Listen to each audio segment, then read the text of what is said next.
بسم اللہ الرحمن الرحیم۔ آج کا موضوع گفتگو ہے پاسباں مل گئے کعبے کو صنم کھانے سے۔ میں اپنا ایک مشاہدہ اور واقعہ جو میرے ساتھ پیش آیا ہے آج میں وہ شیئر کرنا چاہوں گا۔ قبل اس کے کہ میں اس بارے میں کچھ بتا دوں، میں اس حقیقت سے انکار نہیں کہ عالمی انسانیت کے محسن مربی محمد عربی صلی اللہ علیہ وسلم جب عمر 40 سال کی عمر شریف کو پہنچے اور آپ کو نبوت کے منصب پر سرفراز کیا گیا، اس وقت سے لے کر آج تک نہ معلوم یہ سلسلہ کہاں تک جاری و ساری رہے گا۔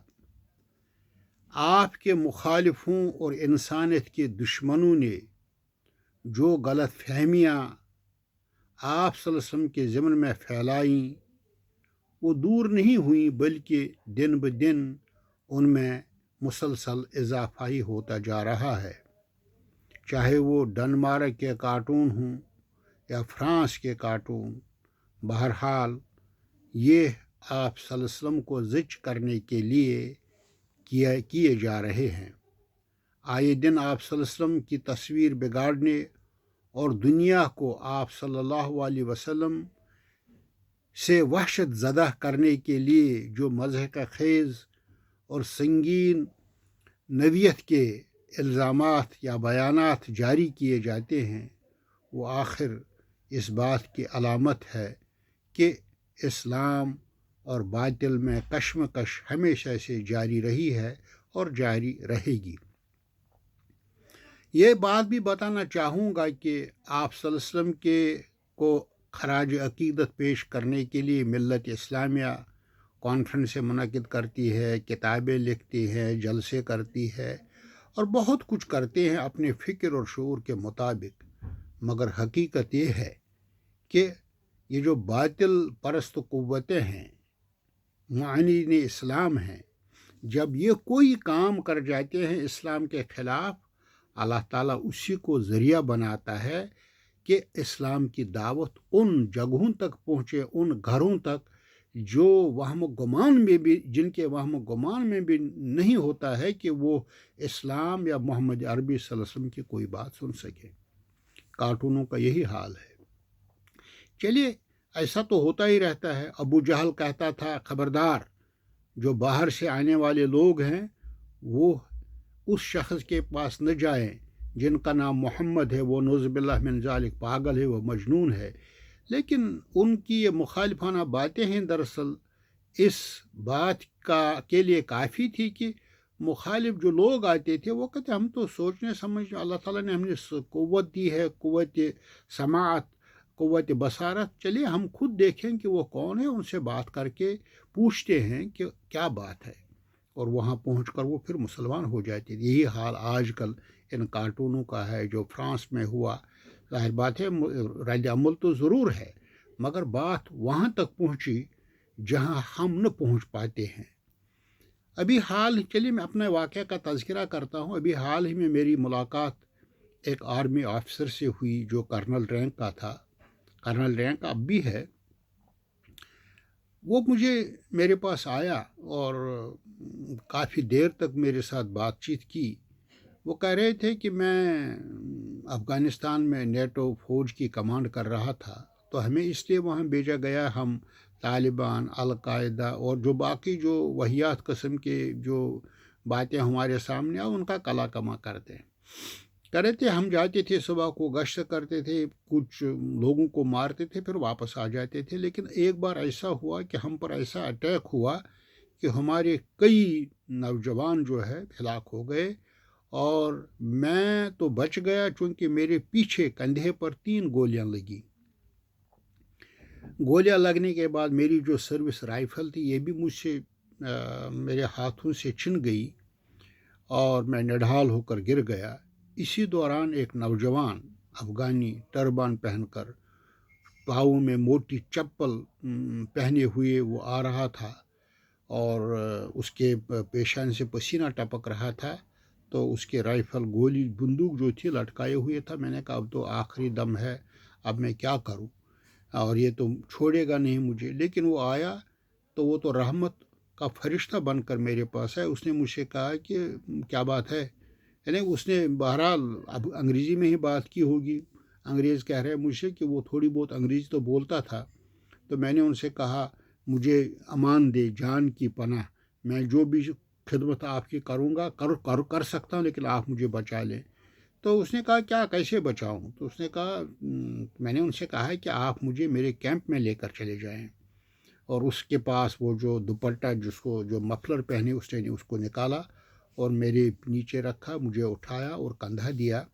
3-4 میل کی دوری پر ہمارا کیمپ تھا، تو وہاں پہنچا دیا اور اپنی اسے مفلر سے میرے زخم کو صاف کیا، اور جو گولیاں پیوست ہوئی تھیں میرے بدن میں ان کو نکالا، اور اس کے بعد پانی پلایا۔ وہاں چونکہ وہ جو ہوتی ہے نا ایڈ جس کو کہتے ہیں، وہ سیلف کٹ، فرسٹ ایڈ کٹ، تو اس میں سے کچھ روئی وغیرہ نکالی اور میرا مرہم کیا۔ تھوڑی دیر بعد مجھے فاقہ ہوا، پانی پلایا، کھانا بھی وہاں جو موجود تھا وہ بھی کھلایا۔ تو تھوڑی دیر بعد میں نے ان سے پوچھا یہ بتاؤ تم کیسے ہو؟ میں تو تیری زد میں تھا اور تیری پہنچ میں تھا، تو مجھے مار بھی سکتا تھا۔ لیکن اس نے ایک ہی بات کہی، دیکھو بھائی، وہ چونکہ افغانی زبان لہجہ، کہ سنو، یہ تو مجھے محمد عربی صلی اللہ علیہ وسلم کی تعلیمات نے بتایا ہے کہ جب تم بیٹل فیلڈ میں ہوں گے، جنگ میں ہوں گے، تو وہاں اس وقت کسی ایسے آدمی کو قتل نہ کرنا جو تم سے لڑ نہ رہا ہو، اور کسی خاتون سے نہ چھیڑنا، بچوں کو قتل نہ کرنا، ان کے ساتھ کسی طرح کی چھیڑ چھاڑ نہ کرنا۔ اور وہ لوگ جو بیٹل فیلڈ میں آپ کے مد مقابل ہوں، وہ قتل ہوں تو ٹھیک ہے، لیکن اگر کوئی زخمی ہوتا ہے، زخمی کو اس کے جو محفوظ مقام اس کا ہوگا وہاں تک پہنچانا۔ اور یہ تو ان کی تعلیمات ہے، اسی لیے آپ تو زخمی تھے، آپ مرے نہیں تھے، میں نے اسی تعلیم پر عمل کر کے آپ کو آپ کے کیمپ تک پہنچایا۔ تو میں نے ان سے پوچھا یہ بتائیے محمد کون، کیا آپ کا کمانڈر ہے؟ میں ان سے ملنا چاہتا۔ اس نے کہا تو کیا جانتا ہے وہ کیا ہے، وہ کون ہے؟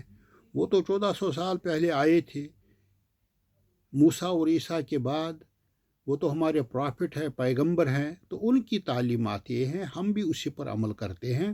تو میں نے اسی لیے آپ کو اٹھایا، آپ کے کیمپ میں لایا، تاکہ میں بھی کل قیامت کے دن اللہ کے ہاں اس بات کا جواب دوں کہ میں نے کسی زخمی کو کبھی نہیں مارا، البتہ اس کو بچا لیا۔ اور تو یہ انگریز کہنے لگا مجھے اتنی محبت انسیت ہوئی کہ وہ 2-3 دن میرے کیمپ میں رہا، چونکہ کیمپ خالی تھا، لوگ گشت پر تھے۔ وہ جب وہ 2-3 دن بعد آئے تو انہوں نے مجھے پوچھا یہ کون ہے، تو میں نے ان کو بتا دیا، اپنا پورا صورتحال سے ان کو واقف کرایا، تو انہوں نے اس کو مار دیا۔ تو اس کے بعد میرا خون کھول گیا اور میں نے وہ رائفل جو ان کو اٹھا کر پھینک دی، اور جو آرمور تھا اس کو نکال کر بھی ادھر ادھر کر دیا۔ تو میں نے چھٹی لی اور اپنے گھر واپس آیا۔ یہاں جو میرا کمانڈنگ آفیسر تھا، میں ان کے پاس پہنچا تو میں نے استعفیٰ دیا اور میں مسلمان ہوا ہوں۔ لیکن یہ محمد صلی اللہ علیہ وسلم کا لفظ جو ہے میرے ذہن میں برابر گردش کرتا رہا، یہاں تک کہ میں نے یہاں پر کہیں لائبریری سے محمد عربی صلی اللہ علیہ وسلم نے کچھ چند کتابیں ان کو پڑھا، اور میری تو آنکھیں کھل گئیں۔ میں تو کیتھولک تھا، مگر میں نے کبھی بھی محمد صلی اللہ علیہ وسلم کا نام نہیں سنا تھا۔ تو کہنا مقصد یہ ہے کہ یہ بیچارے حق کے متلاشی ہیں، حق کے تلاش کر رہے ہیں۔ ان بیچاروں کو علم نہیں ہے، تعلیم نہیں، ان کو پتہ نہیں اسلام کیا ہے۔ ان تک جب کوئی بات پہنچتی ہے، کوئی بندہ پہنچتا ہے، وہ یقیناً گویا متاثر ہوتے ہیں۔ ہم دیکھتے ہیں کتنے لوگ جو ہیں جو روز مسلمان ہوتے ہیں۔ میں بہرحال کسی موقع پر اس کی تفصیل جو بتا دوں گا۔ یہاں پر مقصد یہ کہنا ہے کہ ہمارے یہاں بھی ہمسائے ہیں جو کالے ہیں، گورے ہیں، کیا ہم کبھی ان تک پہنچنے کی کوشش کرتے ہیں؟ ہم تو ان کو دیکھ کر ہی اپنا دروازہ بند کرتے ہیں۔ کبھی ان کے ساتھ آپ دیکھیں، مل کر دیکھیں، ان سے پوچھیں کہ آپ کو کوئی ضرور ہائے ہیلو تو کم سے کم تو کر سکتے ہیں، ان تک تو پہنچ سکتے ہیں۔ اپنی بات چلے اسلام نے صحیح حسن اخلاق ہی کے ساتھ پیش آئے، کیونکہ اللہ کے رسول صلی اللہ علیہ وسلم کا بڑا کرشمہ یہی تھا کہ آپ کو اللہ تعالیٰ نے حسن خلق عطا کیا تھا۔